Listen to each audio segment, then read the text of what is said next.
कत्लेआम हो जाएगा। मैं तुम्हें सिर्फ टच करूंगा और तुम्हारा नाम बदनाम हो जाएगा।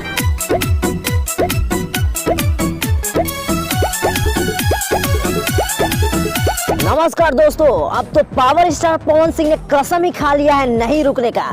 जी हाँ, बैक टू बैक गाना देकर ट्रेंडिंग सेक्शन में आग लगाने के बाद पावर स्टार फिर से लेकर आ रहे हैं एक नया धमाका जिसका नाम है ये बुच्ची का बता रुचि। जी हाँ दोस्तों, ये गाना बहुत ही जल्द आप लोगों के बीच रिलीज होने वाला है और इसका फैंस टीजर आउट हो चुका है। दोस्तों, ये गाना विरोधी और पवन सिंह से जलने वाले को शोक में डालने के लिए काफी है। आपको बता दें कि इस गाने का इंतजार पावर स्टार के फैंस इतना ज्यादा कर रहे हैं कि ट्विटर पे ये बुच्ची का बता रुचि ट्रेंड करने लगा है और गूगल पर कल से सबसे ज्यादा बार सर्च होने वाला गाना हो गया है।